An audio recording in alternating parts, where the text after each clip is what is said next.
Vidéo spéciale DS.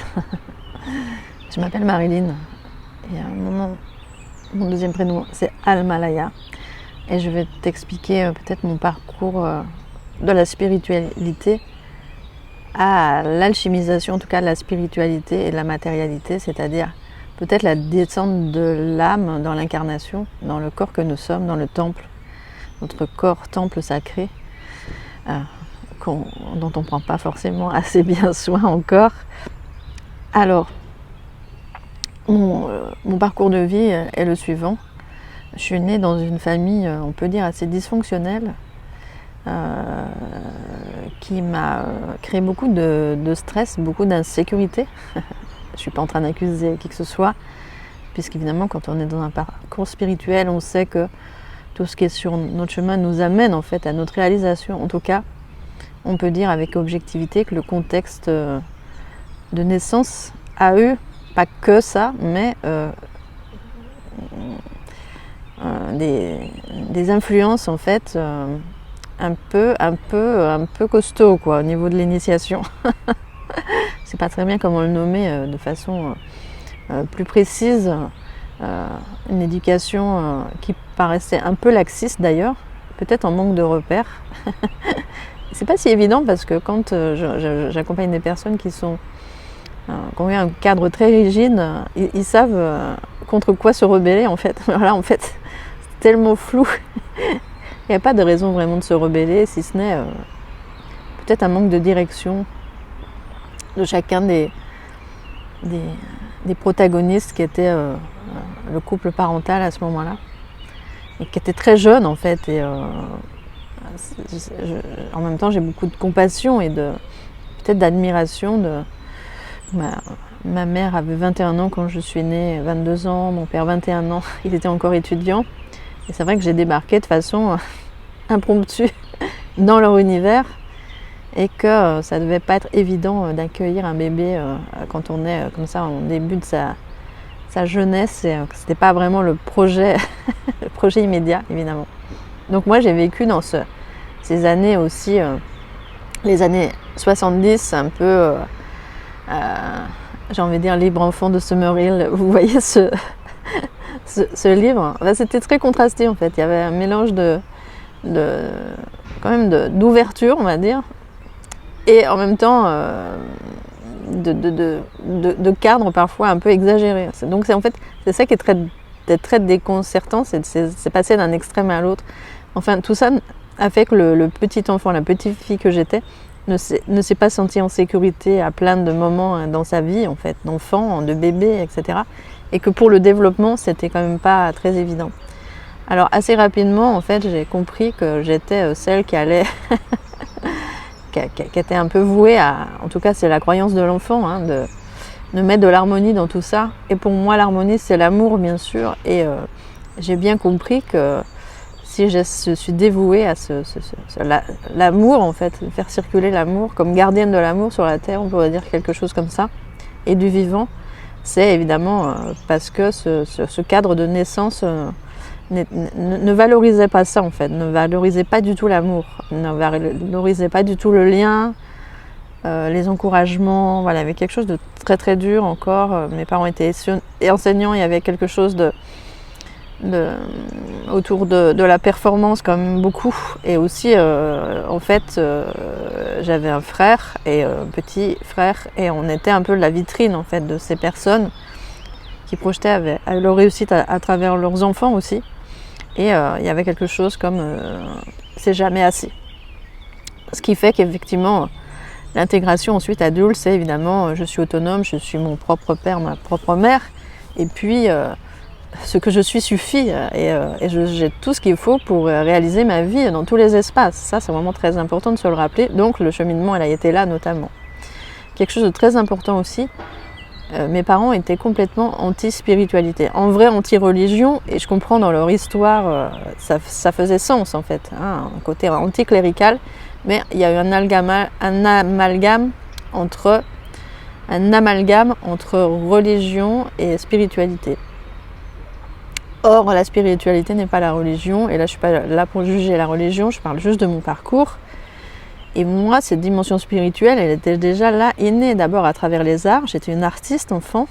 J'ai pratiqué la musique assez tôt et je suis devenue d'ailleurs musicienne pendant 30 ans de ma vie. J'étais saxophoniste classique. J'ai joué au niveau international. J'ai fait des tournées avec un orchestre dont j'étais la soliste. J'avais aussi cette force et cette présence sur scène, peut-être ce charisme et cette maîtrise aussi artistique, plus artistique et technique, de très haut niveau, on va dire. Et c'est sûr qu'aujourd'hui, notamment pour soutenir aussi mon entreprise et dispenser en fait tous ces enseignements, tenir l'énergie, tenir l'espace aussi avec les personnes que j'accompagne, que j'ai guidées aussi dans des espaces de méditation qui étaient assez rock'n'roll, on va dire. J'ai appris aussi, j'avais aussi peut-être de façon innée cette force aussi de tenir l'espace quand l'environnement peut être un peu chaotique. Ok. Ce qui a amené en fait beaucoup de chaos dans ma vie, entre parenthèses. Alors que j'aspire évidemment à la douceur, à l'harmonie, à la bienveillance autour de moi, comme tout un chacun, bien entendu. Et donc il y a eu cet aspect artistique et spirituel qui était très présent en moi et qui n'était pas du tout, j'étais pas du tout née dans un environnement propice à ça. Ça s'est déclaré, on ne sait pas comment. C'était vraiment quelque chose d'inné et important pour moi et donc j'ai mis beaucoup mon énergie dans cette direction jusqu'à ce que, notamment, je me rende compte que pour performer à ce moment-là, j'étais vraiment dans l'énergie du masculin très contrôlant finalement, de performer. Et pour performer à très haut niveau, il fallait que j'ai une certaine maîtrise de me sentir en sécurité évidemment et clairement gestion de l'énergie, du stress quand on est en direct sur scène dans n'importe quelle condition. Et donc c'est ça qui m'a amenée au yoga. Aussi j'étais très performante au niveau du sport, j'avais vraiment des aptitudes physiques et là je répondais totalement aux injonctions de mes parents. Pour eux le sport c'était genre un esprit, comment on dit, un esprit sain dans un corps sain, quelque chose comme ça. Et en tout cas le sport pour eux, pour être aimé d'eux, il fallait être hautement sportif et donc j'ai répondu aussi à ce critère dans divers sports et en fait j'étais très performante. Je battais un peu les records, je me rappelle à l'école, de course en vitesse, de monter à la corde. Aussi j'étais très acrobate, je prenais des risques, etc. Et parce que j'étais aussi amenée à faire beaucoup d'expériences en montagne, avec mes parents et ensuite mon beau-père, un peu dans des circonstances toujours un peu extrêmes. Ils avaient vraiment le goût du danger et de nous mettre en danger permanent, petite parenthèse. Donc j'ai eu des expériences beaucoup en haute montagne, en spéléologie, en kayak. Mon Dieu, les souvenirs reviennent. C'était magnifique en même temps, mais c'était toujours dans un environnement agité, stressant, de performance. Aussi on voyait aussi. Donc, j'ai essuyé des tempêtes, n'est-ce pas? Et je pense pas que ça forge en fait un enfant finalement à être plus, au contraire, peut-être, à être plus fort dans sa vie, parce que de se sentir tout le temps malmené en fait dans des endroits toujours d'insécurité, donc comme je le disais, de pas se sentir, de sentir tout le temps challengé en fait, sans répit. C'est très militaire finalement comme éducation. Et vous voyez en fait le paradoxe avec, c'était le moment des années 70, l'après 68, quoi, un peu hippie, et en même temps il y avait ça, c'était très contrasté, l'environnement dans lequel je suis apparue. Et donc c'est ça qui a forgé des parts de moi, on va dire. Et puis pour en venir donc l'aspect artistique, puis je me suis intéressée au yoga parce que pour soutenir justement ma entre guillemets performance en scène, il fallait que je sois de plus en plus en maîtrise. Et le yoga était une révélation pour moi parce que passer de la performance et de l'image finalement à quelque chose de très intériorisé et qui était complètement rien à voir avec la performance. Au début j'étais très perturbée d'ailleurs, j'étais vraiment dans le faire, le bien faire, et là il n'y avait rien à faire. Donc peu à peu j'ai évolué dans cette voie et je commençais à donner des cours, ça est devenu ma deuxième passion. Et j'ai cohabité dans ces deux espaces de la scène et aussi du yoga, de l'intériorité en simultané. La musique n'est pas si... La musique, c'est quand même très, très spirituel, en fait. Je me suis rendu compte que c'était comme... c'est comme envoyer des offrandes, des prières, finalement, avec sa musique, avec son cœur, son âme. C'est aussi le dévoilement de son âme. Il y a beaucoup de choses en lien avec la spiritualité. Et aussi, la musique de l'âme transcrit, en fait, notre être. Et donc, j'ai fait aussi des études de musicologie. J'ai enseigné aussi dans les conservatoires. Et donc enseigner le yoga. Et là, j'ai dérivé d'un yoga aussi encore au début quand même assez performant, de posture, asana, etc., à un peu athlétique, à quelque chose encore de plus en plus doux. Je me rappelle, mon enseignant à ce moment-là était très fâché que je me dirige vers cette voie. Pour lui, c'était pas du yoga, la non-dualité n'existait pas. Et donc, j'ai découvert, à travers les enseignements d'Éric Barret, dont je suis vraiment très reconnaissante, le yoga shivaïte cachemérien, tantrique. Donc, c'est ça qui m'a amené dans le tantra. Le tantra originel, hein, dans son exploration très spirituelle et sensorielle. Donc après, j'ai fait aussi, bien sûr, les expériences tantra, néo-tantra qu'on appelle ici. À un moment, j'ai aussi accompagné dans cette voie sur la relation, le sens de la relation, et de retourner en fait au soi, à son cœur. C'est ça qui m'a animée pendant longtemps, parce que ma présence de guérison pour mes lignées, c'est ce retour à la spiritualité, la sortie de la dualité, bien sûr, à la fois dans les relations, hein, ça s'exprime dans les relations, et à la fois dans son être, donc un retour à l'être. Donc mon parcours au moment du faire, de la surperformance, à quelque chose de très très intériorisé. Et donc j'étais même un moment presque en excès de ce retrait spirituel, hein. C'est aussi la tentation quand on est dans ces voies. Et je suis allée, ensuite j'ai senti que c'était pas suffisant et que j'avais beaucoup de guérison, de compréhension à faire. Et là je commençais à connecter l'invisible, mes guides dans l'invisible. Donc j'ai eu des guides dans la matière, hein, qui sont Éric Barret, Jean-Yves Leloup. J'ai vraiment eu la chance de rencontrer des personnes éveillées qui ne sont pas forcément connues. Et aussi j'ai des initiations avec même des chamans incroyables. Donc dans ces traditions chamaniques où là j'ai fait des explorations donc de l'inconscient. L'inconscient a commencé à vraiment me passionner. J'avais fait des formations à la fois de coaching, d'hypnose ericksonienne, plein d'autres, pour connecter cet inconscient, aller comprendre qu'est-ce qui se passe à l'intérieur de nous. Et aussi, donc il y avait l'aspect spirituel, mais aussi l'aspect guérison, et comment on allait en fait être plus en maîtrise en fait de notre destin. Vous connaissez la phrase de Jung, hein, si tu ne fais pas attention à ton inconscient, tout va te revenir sous la forme de destin, on va dire de karma en fait. Et donc c'est ça qui m'a orientée pendant des années dans ces explorations aussi. Très puissante et très exigeante aussi dans les expériences et aussi dans l'intégration de ces expériences. En tout cas, tout ça m'a amené à me révéler dans mon cœur, on va dire, et dans mon être, donc, et à continuer d'avoir beaucoup de belles initiations à travers de vraiment très très belles rencontres et synchronicités.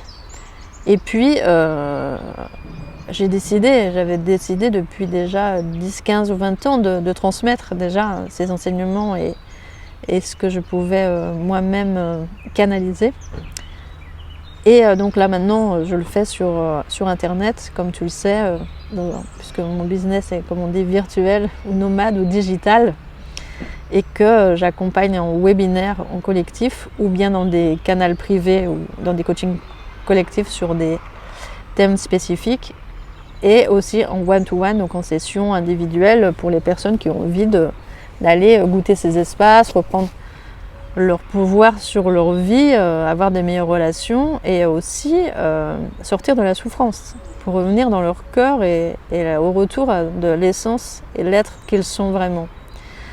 Alors je continue aussi ces initiations, j'adore apprendre, donc je continue de me rapprocher des êtres les plus inspirant sur la Terre. C'est aussi fait partie de mon cheminement, hein, cette évolution permanente et un peu cette exigence d'évoluer, d'expanser d'une certaine façon toujours plus. Et ce que je voulais te partager en fait, donc c'est eu toute cette guérison de mes lignées sur différents plans et au niveau de la spiritualité, ça passe par moi en fait, hein, en multidimensions. Et puis il y a eu après le basculement vers se descendre dans l'incarnation pour associer effectivement la spiritualité et la matérialité et conscientiser qu'en fait mon être rayonne et est plein de richesses et est voué à incarner cette richesse dans toutes les formes sur la Terre, dans notre incarnation, dans notre vie, dans tous les espaces. Et là, j'ai commencé à m'intéresser davantage aux clés de manifestation, plus matérielles, aussi en lien avec l'argent. Et donc, j'ai aussi un process pour accompagner ça. Et donc, à un moment, mon business s'appelait Powerful Love, la puissance de l'amour, en fait, cette puissance qui permet de tout alchimiser, de tout conscientiser, de tout créer aussi. Et il y a beaucoup le mot union ou trait d'union. C'est comme si je faisais la passerelle entre le ciel et la terre et en passant par le corps, parce que j'ai beaucoup eu d'expérience avec mon corps, donc dans les initiations, que ce soit le tantra ou le chamanisme, dans mes pratiques personnelles, mes rencontres personnelles. Le corps, l'énergie de la sexualité est très présente aussi pour comme maîtriser, comme aussi outil de conscientisation et de matérialisation. Et c'est ça qui m'amène maintenant à faire le pont donc entre l'invisible et le visible, l'inconscient et la manifestation, pour accompagner le plus de personnes qui ont envie de faire ce passage, donc d'incarner ça aussi à leur tour. Donc je suis heureuse de te partager un peu de moi et mon univers est ouvert si tu as envie d'aller faire un process donc pour réunir en fait toutes les parts de toi, corps, cœur, âme, en alignement sur cette terre pour créer la vie de jouissance que tu mérites à présent d'incarner. Je te remercie de ton écoute et je fais toujours des appels offerts. Tu peux regarder sur mon réseau, tu as accès à mon calendrier pour prendre un rendez-vous. Et je suis heureuse de te rencontrer et d'écouter aussi ton histoire et ton but de transformation. Quelle est aussi ta médecine propre, ta couleur propre qui va t'animer, qu'est-ce que tu as envie d'incarner et de transmettre à ton tour ou bien sous toutes les formes. Hein. Et tu peux aussi me contacter en message privé pour solliciter un entretien avec moi ou un accompagnement et rester informé toujours de mes propositions en ligne qui sont aussi collectives. Et la prochaine va être un webinaire justement qui s'appelle Mythique parce que c'est une invitation à prendre sa place sur la Terre. Je suis mythique, j'accepte d'être dans cette puissance, j'accepte d'être dans mon unicité et j'accepte de rayonner en fait cette puissance de l'être et du cœur, de l'amour finalement dans tous mes espaces et de faire circuler ça dans tous les espaces. Et donc ce webinaire s'appelle Mythique Shakti Dream et c'est aussi une façon de retrouver tous les codes de plein d'archétypes féminins qui vont à la fois nous donner les messages, nous faire baigner dans leur énergie. J'en ai des frissons, rien que de les nommer, je sens qu'elles sont présentes pour nous soutenir, parce que ces codes sont révélés à l'intérieur de nous. Moi j'en ai révélé beaucoup, que ce soit Lakshmi, Virgen de la Guadalupe, que ce soit Marie, que ce soit Myriam de Magdala, vraiment aussi un archétype que j'incarne assez bien dans tous mes espaces. Et donc il continue en fait d'envoyer ces messages, d'envoyer ces codes pour nous ramener au fait à la terre et à s'incarner vraiment et à prendre notre place dans ce moment d'histoire important qui est voué à ramener la terre, l'humanité, tout le vivant sur la terre, sortir de la dualité pour revenir dans nos cœurs et notre conscience de qui nous sommes et d'agir depuis cet endroit-là enfin pour préserver le vivant, pour être en accord avec le vivant à l'intérieur de nous comme à l'extérieur. Merci de ton écoute et je te dis peut-être à bientôt dans un de ces espaces. Belle route à toi.